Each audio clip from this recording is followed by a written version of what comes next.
Now imagine someone decided to carve that mountain into a series of steps, like a staircase for a particularly ambitious giant. This is precisely what you find at Pingan. It is a village perched on the steep slopes of a Chinese hillside, surrounded by an endless cascading series of rice terraces.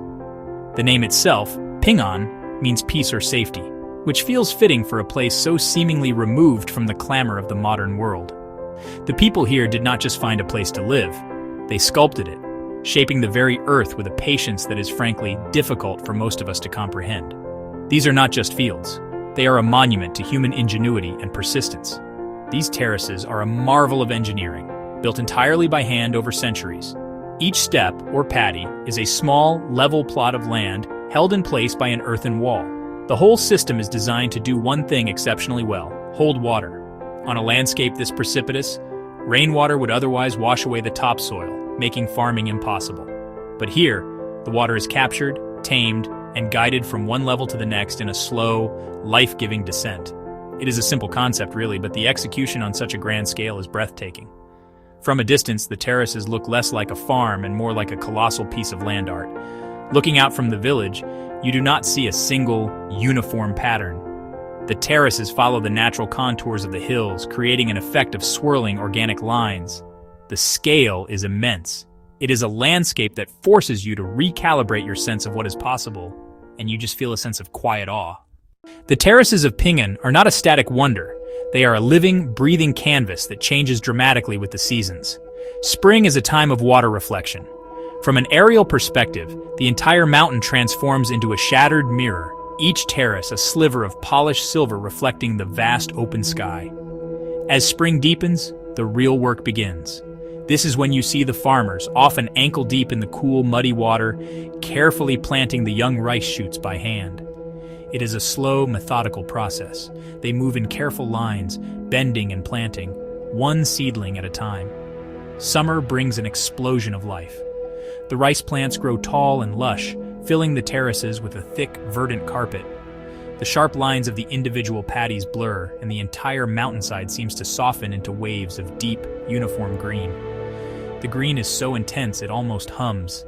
Then comes autumn, and the landscape performs its most spectacular transformation. The green gives way to a brilliant, shimmering gold as the rice ripens. Seen from a high vantage point, the terraces become a flowing river of gold, glowing warmly in the soft autumn light. This is the season of harvest. Entire families come out to the fields, cutting the ripe stalks with small, curved sickles. The swish of the blades and the rustle of dry stalks are the dominant sounds. The harvested rice is tied into bundles and left to dry. Life in Pingan moves to a rhythm set not by a clock, but by the sun and the seasons. The village is a collection of sturdy, dark-timbered houses that feel as old as the hills they occupy. These are not fancy dwellings. They are practical, built to withstand the mountain weather, with broad, sloping roofs to shed the heavy rain's thick wooden walls to keep out the winter chill. Smoke often curls from the chimneys, a sign of a fire lit for cooking or warmth, carrying the scent of burning wood and whatever meal is simmering on the stove. These homes are more than just shelters. They are the anchors of family life, passed down through generations. The pathways that connect the village are a world unto themselves. They are not paved roads, but intricate webs of stone-flagged trails, some just wide enough for a single person to pass. They wind and climb, ducking under the eaves of houses and crossing small, gurgling streams on simple stone bridges. You hear the clucking of chickens scratching in a neighbor's yard, the distant sound of children laughing, and the ever-present sigh of wind moving through the rice stalks. Dogs doze in patches of sun, opening one lazy eye as you pass. The farming practiced in Pingan is a form of living history. It relies on traditions and techniques passed down from parent to child like a precious inheritance. At the heart of it all is a profound understanding of water. The farmers are masters of gravity-fed irrigation. High in the mountains, they tap into natural springs and mountain streams.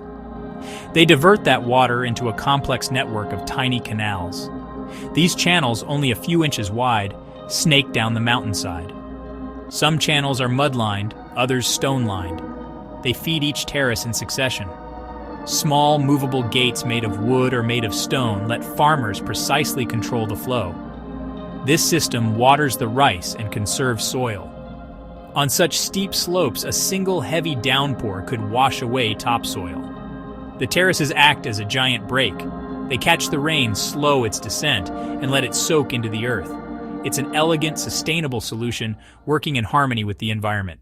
From a high viewpoint, looking down on Pingan, the sheer scale of human endeavor is laid bare.